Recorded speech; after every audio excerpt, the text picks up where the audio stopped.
Hukum merayakan Tahun Baru Masehi menurut Ustadz Abdul Somad.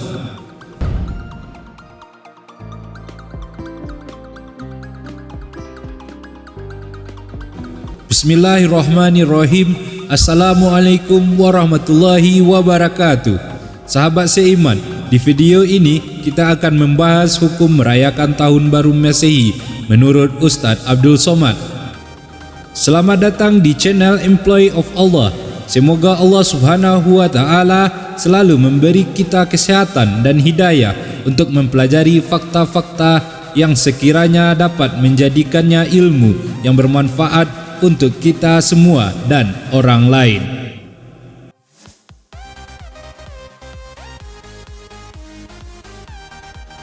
Sahabat seiman, tahun 2022 tinggal beberapa hari lagi. Artinya, tahun ini akan segera berganti ke tahun 2023. Biasanya, saat momen ini akan dimeriahkan dengan berbagai acara seperti menyalakan kembang api, kumpul bersama, mengadakan pesta barbeque, dan lain sebagainya. Meskipun sudah berjalan sejak lama, namun beberapa orang masih mempertanyakan mengenai hukum merayakan Tahun Baru dalam Islam.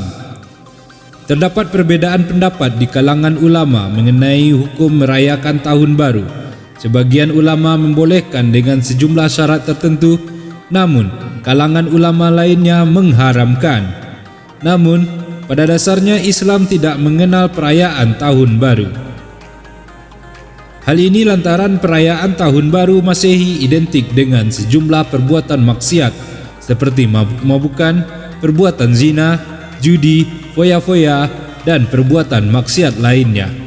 Selain itu, perayaan Tahun Baru juga menjadi kebiasaan bangsa Roma sudah sejak zaman dahulu.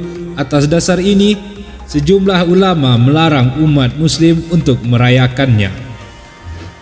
Agar lebih memahaminya, berikut penjelasan hukum perayaan Tahun Baru dalam Islam selengkapnya. Yang pertama, menurut Ustadz Abdul Somad. Diterangkan Ustadz Abdul Somad, dalam perayaan Tahun Baru Masehi terdapat sejumlah ritual-ritual yang tidak ada dalam Islam atau dilakukan oleh orang non-Muslim. Ustadz Abdul Somad pun menceritakan sejarah kalender Masehi yang hingga kini turut digunakan sebagai penanggalan di Indonesia. Itu kalender dibuat oleh Kaisar Julian dari Romawi kuno. Sebagaimana diketahui, kalender Masehi berganti memasuki tahun yang baru diawali bulan Januari.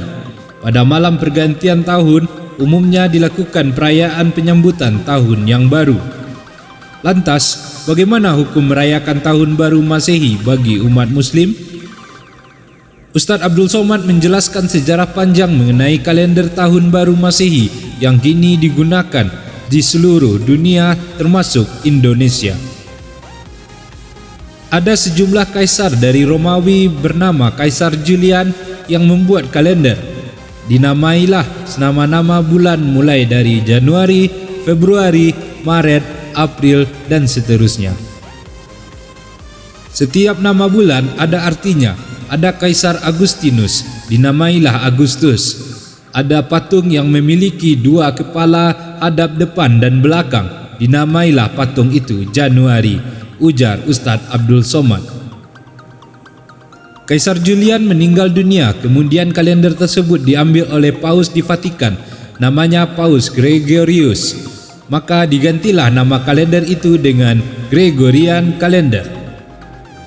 Ketika persatuan bangsa-bangsa berkumpul, dipakailah Gregorian Calendar untuk diseragamkan di seluruh dunia termasuk Indonesia, yang mana dulunya berbentuk kerajaan-kerajaan Islam dan memakai tahun Hijriah. Apakah boleh pakai alat non-Muslim? Boleh. Kamera buatan non-Muslim boleh dipakai, termasuk kalender boleh. Namun, ketika masuk dalam ritual, misalnya meniup terompet lalu menyalakan lilin, itu tradisi non-Muslim, terang Ustadz Abdul Somad. Hal tersebut juga termasuk membuang-buang waktu, apalagi sampai membawa anak gadis orang yang bukan muhrim, termasuk pelanggaran syariat. Namun apabila di malam tahun baru ada zikir di masjid, sah-sah saja diikuti lalu berzikir dan beritikaf.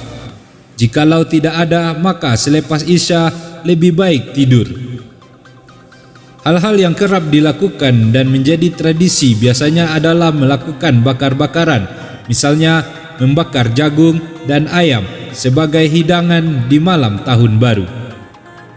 Membakar ayam itu sah-sah saja, yang tidak boleh adalah meyakini semakin tinggi asap semakin banyak rezeki. Itu sudah merusak akidah, kata Ustadz Abdul Somad.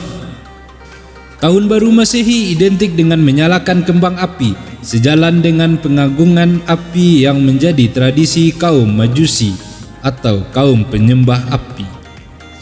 Begitu pula dengan meniupkan terompet, yang tersebut menjadi tradisi Yahudi, dan menyembunyikan lonceng yang menjadi tradisi Nasrani.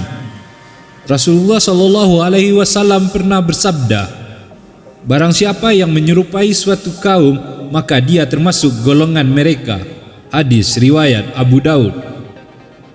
Selain itu, dari Abu Hurairah, Nabi SAW bersabda, "Kiamat tidak akan terjadi hingga umatku mengikuti jalan generasi sebelumnya, sejengkal demi sejengkal, sehasta demi sehasta." Lalu ada yang menanyakan kepada Rasulullah, apakah mereka itu mengikuti seperti Persia dan Romawi? Beliau menjawab, "Selain mereka, lantas siapa lagi?" Hadis riwayat Bukhari. Selain hadis tentang larangan merayakan tahun baru, Allah juga melarang kita menghadiri atau mengikuti perayaan hari raya orang musyrik.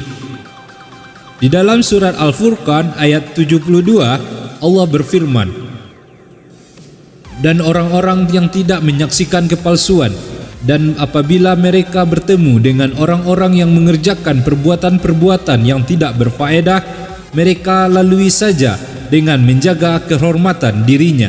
Quran Surat Al-Furqan ayat 72. Begitulah sahabat seiman, jangan sampai kita tergolong kepada orang Nasrani dan Yahudi karena kita telah mengikuti tradisi dan ritual yang mereka kerjakan. Sahabat seiman, jangan lupa berbagi informasi dengan share video ini, karena sebaik-baik manusia adalah yang bermanfaat untuk orang lain. Hadis riwayat Ahmad. Dan jangan lupa untuk subscribe channel Employee of Allah untuk mendapatkan update ilmu selanjutnya. Terima kasih. Assalamualaikum warahmatullahi wabarakatuh.